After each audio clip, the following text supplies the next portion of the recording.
Oke, di sini kita lihat soalnya konflik utama dalam teks tersebut berfokus pada apa nih konflik utamanya.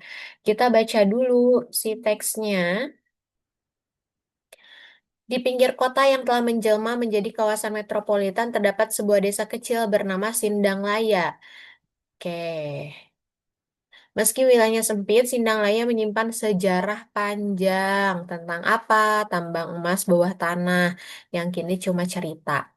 Namun, kisah ini belum benar-benar berakhir. Raka, mahasiswa jurusan geologi semester akhir, memutuskan untuk mengangkat sejarah tambang itu sebagai topik skripsinya. Ia datang dengan alat seismograf, peta geostruktural, dan drone untuk survei udara.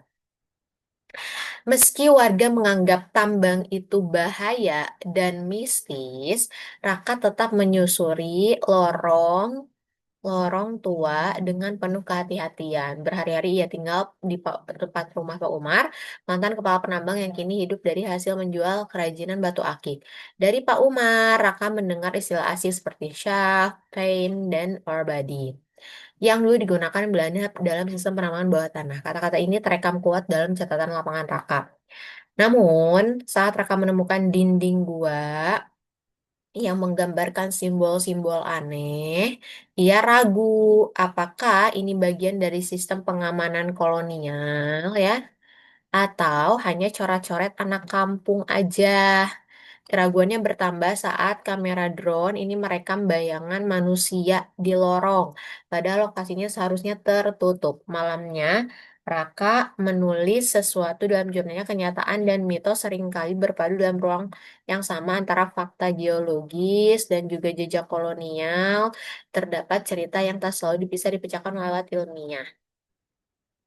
Sindang Laya meskipun kecil memaksanya menafsir ulang batas antara sains dan kepercayaan, namun di situ letak nilai sejatinya. Konflik utamanya apa sih? Konflik utamanya di saat warga itu bilang kalau misalnya tambang itu tuh mistis ya, mistis. Sedangkan Raka harus meneliti tambang bawah tanah itu secara sains, secara ilmiah. Nah, ini kan sesuatu yang menjadi konflik utama gitu. Oke, kita lihat di sini. A, keraguan Raka dalam menafsirkan simbol gua bukan ini yang menjadi konflik utamanya. Tadi itu ada di paragraf kedua nih yang ini. Nah, gitu ya. B, perbedaan pandangan antara cerita warga dan catatan Pak Umar bukan. Pergulatan Raka antara keyakinan ilmiah dan kenyataan bisnis, betul ya, karena dia juga nemu bayangan pas dia lagi rekam drone. Tapi dia juga harus punya keyakinan ilmiah karena ya dia lagi ngejalanin penelitian skripsi yang dimana nggak bisa penelitian skripsi itu isinya mistis, tapi harus dibuktikan secara ilmiah.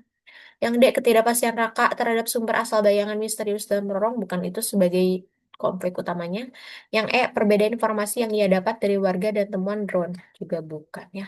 Justru sama ya, temuan drone-nya nemuin bayangan mistis dan menurut warga juga benar tempat itu tempatnya mistis gitu. Jadi yang betul adalah yang C.